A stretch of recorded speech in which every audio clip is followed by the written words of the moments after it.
वह हर रोज की तरह जंगल में लकड़ियां काट कर वापस अपने गांव में आ रहा होता है। उस दिन उसे घर लौटने में देर हो जाती है। तभी उसे रास्ते में किसी औरत की लाश पड़ी हुई मिलती है। वह उस औरत की लाश को देखकर चौंक जाता है।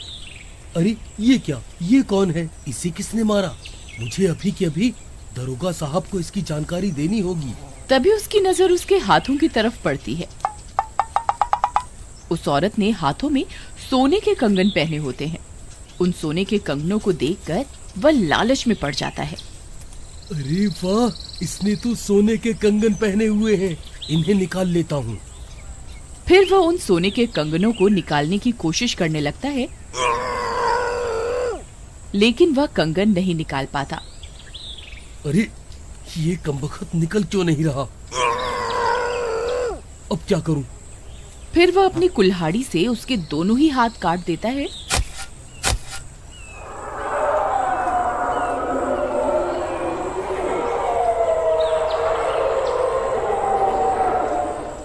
और कंगन लेकर वहां से भाग जाता है और सीधा अपने घर पहुंचकर वे दोनों कंगन अपनी पत्नी को दे देता है। उसकी पत्नी भी वो कंगन पाकर खुश हो जाती है। फिर रात होने पर उस लाश में जान आ जाती है।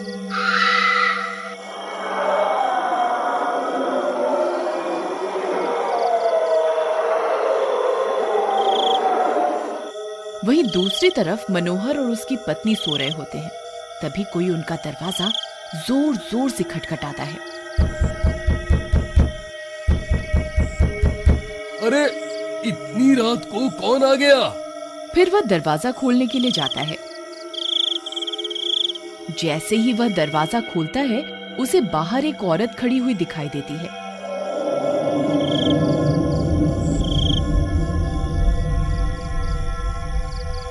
उस औरत ने अपने शरीर पर सफेद चादर ओढ़ी हुई होती है। आप कौन हैं? आप इतनी रात गए यहाँ क्या कर रही हैं? आपको किससे मिलना है? मैं पास के गांव से आई हूँ। मुझे किसी चीज की तलाश है। ठीक है, लेकिन इतनी रात गए यूं? बाहर रहना आपके लिए ठीक नहीं है। आप आज की रात यहीं रुक जाइए। फिर वह औरत उनके घर में रुक जाती है। अजी, ये आपने इतनी रात गए किसे घर के अंदर बुला लिया? मुझे तो कुछ ठीक नहीं लग रहा।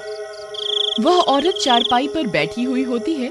तभी उसकी सफेद चादर लाल होने लगती है। ये सब देखकर वे दोनों चौंक जाते हैं। अजी सुनिए, आपको कोई चोट लगी हुई है क्या? देखिए ना, आपकी सफेद ओढ़नी तो लाल होती जा रही है। अजी, मुझे तो पक्का कुछ गड़बड़ लग रही है। देखिए ना, कितना सारा खून निकल रहा है। अरे प्रियतम, लगता है इन्हें चोट लगी हुई है। हमें इनकी मदद करनी होगी। फिर मनोहर उस औरत की मलहम पट्टी करने के लिए उसकी ओढ़नी हटा देता है।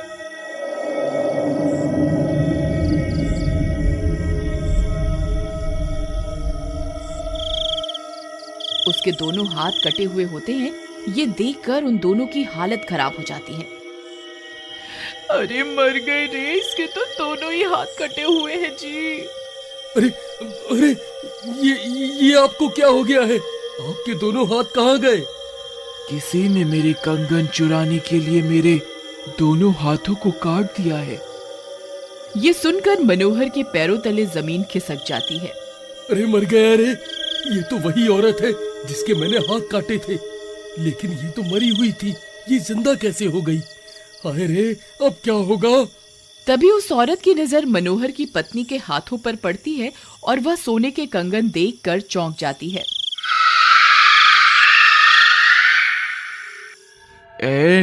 ये कंगन तो मेरे हैं, ये तेरे पास कैसे आए? अच्छा, तो तू ही है जिसने मेरे कंगन चुराने के लिए मेरी ये हालत कर दी।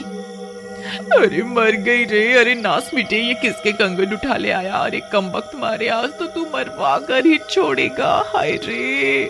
फिर देखते ही देखते वह औरत चुड़ैल में बदल जाती है और उन्हें देखकर गुर्राने लगती है।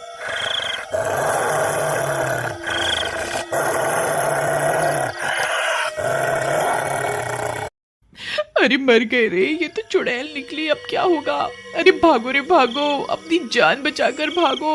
ये तो चुड़ैल निकली।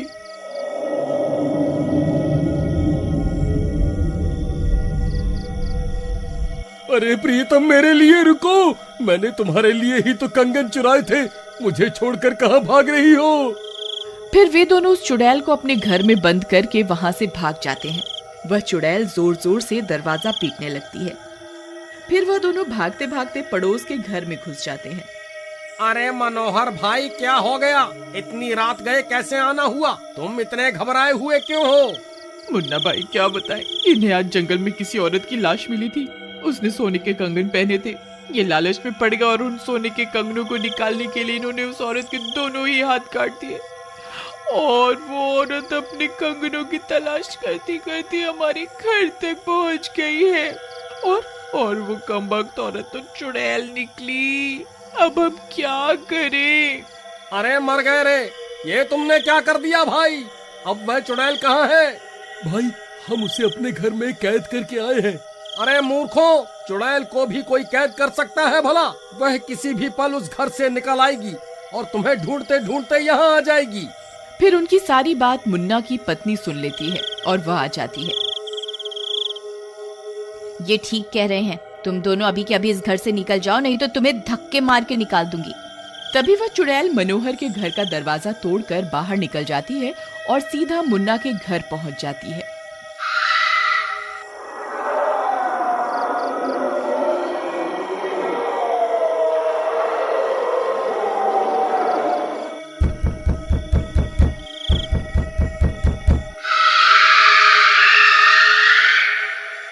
अरे मर गए रे, ये चुड़ैल तो यहाँ आ गई।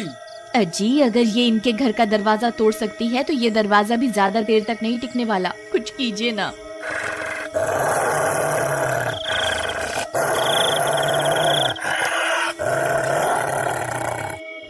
मेरे कंगन मुझे वापस कर दे, नहीं तो तुम सबका सर तुम्हारे धड़ से अलग कर दूंगी। अजी, हम इसके कंगन इसे वापस कर देते हैं, फिर ये हमें छोड़ देगी। अरे ये तो बड़े मोटे कंगन हैं। ये तो बहुत कीमती लगते हैं। ए मीना, एक काम कर, इस चुड़ैल को मेरे कंगन दे दे और ये कंगन मुझे दे दे, नहीं तो तुझे घर से बाहर फेंक दूंगी। फिर डर के मारे मीना चुड़ैल के कंगन विमला को दे देती है और उसके पतले कंगन ले लेती है। विमला बहन, तुम ये बहुत गलत कर रही हो। चुड़ैल अपने कंगनों को पहचान लेगी। ए मीना, चुपचाप जाकर ये कंगन उस चुड़ैल को दे दे, नहीं तो अच्छा नहीं होगा। फिर मीना डरते डरते जाती है और खिड़की से वह कंगन उस चुड़ैल को दे देती है। चुड़ैल उन कंगनों को अपने कटे हुए हाथों में पहन लेती है।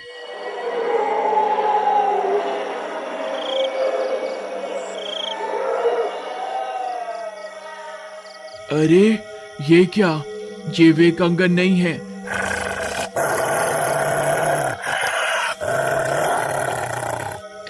तेरी इतनी हिम्मत, मुझे धोखा देने की कोशिश करती है। रुक, तुझे अभी बताती हूँ। फिर वह चुड़ैल जोर जोर से दरवाजा पीटने लगती है। अरे मर गए रे विमला बहन, ये तुमने ठीक नहीं किया। अब ये चुड़ैल हम में से किसी को जिंदा नहीं छोड़ेगी। अरे मूर्ख लालची औरत, अभी के अभी इस चुड़ैल के कंगन इसे वापस कर दे, नहीं तो यह दरवाजा तोड़ देगी।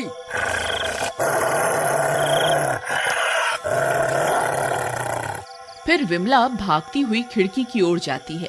अरे चुड़ैल जी, मुझसे गलती हो गई। लो, आप अपने असली कंगन वापस ले लो।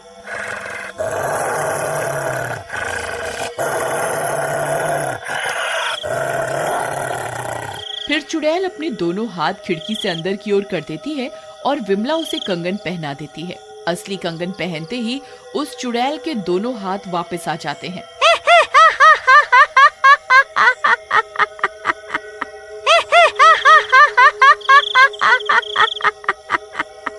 फिर वह चुड़ैल उन दोनों कंगनों को पहनकर वहां से वापस चली जाती है।